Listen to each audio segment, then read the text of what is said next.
So in the sort of with the mind of timeliness, I'm going to dive right into the first overview. And as I mentioned, I'm really going to talk about the complexities of meeting the mental health needs of children and youth with epilepsy. I should have probably introduced myself.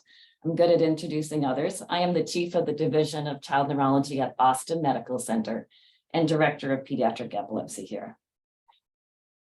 Just by disclosures, we've been fortunate to have many wonderful community partners, as well as funders. I'd like to thank the Maternal Child Health Bureau at HRSA.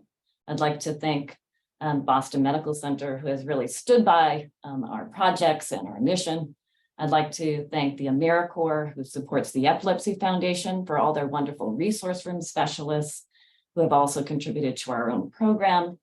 The American Academy of Pediatrics, who has served as a supporter of the work we do, the Charles Hood Foundation, and of course, the Epilepsy Foundation New England. It may be silly, but I know we have a number of different types of providers and different types of community partners that will be joining us today. And so I thought we should just start with the basic definition of epilepsy. And this comes from epilepsy.com. For those who don't know where to look for good information about epilepsy, you can start, of course, with the Epilepsy Foundation New England. And if you're looking for something on Google, I do think epilepsy.com is a great place to start. It's a great place to refer families. It's also a great place, I think, for providers as well. And just to define it more simply, epilepsy is a brain disorder that causes recurring unprovoked seizures. And we used to think of it only when you've had 2 or more unprovoked seizures, but we've come over time with the International League Against Epilepsy to define it also if you've had 1 unprovoked seizure, but your risk of a second is equally high. So this is a view of epilepsy, what we call active epilepsy in the United States. And by active epilepsy, what I mean is either the person is taking a seizure medication now, or they have had a seizure in the past year. However, you're considered to not really go into remission from epilepsy until you're off medications without seizures for 10 years. So this is a glimpse truly of the numbers of people impacted by epilepsy. So on the left is a map of Massachusetts and the United States. You can see across the board here. So Massachusetts has a little higher rates, has to do with the denseness of our population. May also have to do with access to care, in the sense that we are very fortunate to have a number of excellent institutions throughout the area providing care for persons with epilepsy. In terms of children, there are 500,000 children living with active epilepsy. I think that is often an underestimate. And 1/3 of the people who have epilepsy actually have treatment resistance. That's really important. It can be a long road for persons with epilepsy. The other thing to remember, people think it's so rare. It's really so common that 1 in 26 people will be diagnosed with epilepsy in their lifetime. Now back to the focus on youth with epilepsy and their mental health needs, and why is this topic so important for them? Well, 30 to 50% of children and youth with epilepsy are expected to develop a mental or behavioral health problem before adulthood. 70% of children and youth with epilepsy who are initiating their seizure medication report elevated psychological comorbidities. 80% of youth with epilepsy who are referred for services choose not to follow up. It leaves a large number of untreated mental health needs in this population, and 12 times the rate of suicidal ideation compared to their peers for youth with epilepsy. So we have a large number of children and youth out there with epilepsy, a large number of children and youth with epilepsy with comorbid mental health needs. And on top of that, as you all know, it's compounded really by a shortage of mental health providers. This is an estimate by HRSA, the Health Resources Service Administration, from 2018. That was pre-COVID. Any of us who are working in the health field, especially the mental health field, know that it's become harder and harder to find behavioral health clinicians. And so what you can see is Here in New England, it doesn't look so bad. So in terms of where are the highest shortages, those are the dark red. And so if it's not so bad here in Massachusetts and New England, what is it like in other places? Because we think it's pretty bad right now. And I think all of us are really feeling the impact of the stress over the past few years. It's been estimated by 2025, the US will face a mental health workforce shortage of 250,000. Again, this was before COVID, before some of the more recent stressors. So I think that number is much higher. The other thing that is a challenge is many mental health providers report a discomfort at meeting the mental health needs of youth with epilepsy. We're hoping today, by providing some knowledge, that we'll actually close that gap. So what matters to kids? What do they value? What do they think impacts their overall wellness and mental health? Well, it turns out not so much about seizure severity. So all the things I do of trying to manage their seizures are helpful, but it's not really what they value. What they feel is most important is treating their mental health. That's what most impacts their quality of life, having good peers that support them, and also family and parental support. What are risk factors for mental illness in children and youth with epilepsy? Well, there's a lot of uncertainty when it comes to seizures and epilepsy. And people are always surprised, well, why did it happen today? And we don't always have good answers, even when people are taking their medicine on time and doing all the right things to keep themselves healthy. There's a lot of unpredictability and uncertainty. There's stigma, and we're fortunate to have Dr. Margolis, who will speak more about that, as will Emily Cilio. We have to be very careful when we're talking about seizure safety that we don't create such nervousness amongst the family and caregivers of children and youth with epilepsy that they really get put into a bubble, and that there's this overprotectiveness, this vulnerable child syndrome, because that actually can be very harmful. What we really need to be doing is looking at how to make things safe for them while also growing their strengths. There's a lot of hopelessness sometimes. I just told you that 1/3 of people with epilepsy don't respond to treatment as well as we would like them to do. There can be helplessness, sometimes by having epilepsy, people can be viewed as having actually lack of ability to do things. And so helping them to realize that there's a lot of strengths, there are a lot of things they can do, there are modifications that can be put into place to allow them to do the things in life that are important to them, that can really change things. There are medications. Unfortunately, some of the things that we prescribe to suppress seizures can have a negative impact on mental health. People with epilepsy also have to live with the fear of sudden unexpected death with epilepsy, or maybe accidental death, as well as thinking about, are they different from their peers and their peer relationships? I'm going to walk through a few cases today just to kind of highlight some of the topics. The first is a 9-year-old girl who has a 1-year history of absence seizures. These are the seizures that cause people to stare very briefly, and there's really no warning for them, and there's really no recovery time. It's really like an on-off switch. So she did well for about 1 year, and then she had a generalized tonic-clonic seizure at school. Suddenly, she no longer wants to go to school, and she begins to redevelop what she had as a young child, what is called selective mutism. So she will only talk to her family and will not talk to her teachers or anyone else outside the home. So why? Well, she's fearful. She's afraid she's going to have a seizure, as well as her parents are fearful about her having a seizure now. That big seizure she had in their mind, where she fell to the floor, shook all over, and was witnessed by others outside their home, was very frightening for them. There's shame. This is actually a family where it's actually frowned upon to have seizures within the family. And so they're very afraid their religious community will learn that their little girl has seizures. So they've stopped actually going to religious services. And that was a very important support for the entire family. And then there's isolation. Mom and dad are afraid to let her go to school. They're afraid to let her participate in recreational activities like camps. And as I mentioned, they're no longer engaging with their closest community around them. So how do we help them? And I think a large part of it is really reducing the stigma. I put this quote from Hippocrates because it's always amazing how very, very long ago people were wise enough to recognize that there is this important relationship between seizures, epilepsy, and mental health. And just to read that quickly, melancholics ordinarily become epileptics, and epileptics melancholics. What determines the preference is the direction of the malady takes. If it bears upon the body, epilepsy. If upon the intelligence, melancholy. It's interesting back then, I think they thought the mind lived somewhere other than the brain. And there are reasons for this connection I'm going to illustrate in the next few slides.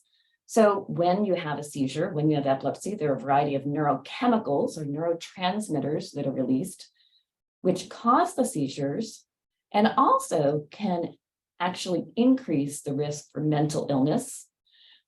Mental illness and seizures also can share a common circuitry, how signals are sent, or similar regions of the brain. And I'll illustrate a little bit that in the next few slides. So first, let's just talk about seizures. So for some seizures, especially those originating in the frontal lobe, in the front of the brain, or the temporal lobe, it's very common to have emotional content to the seizures.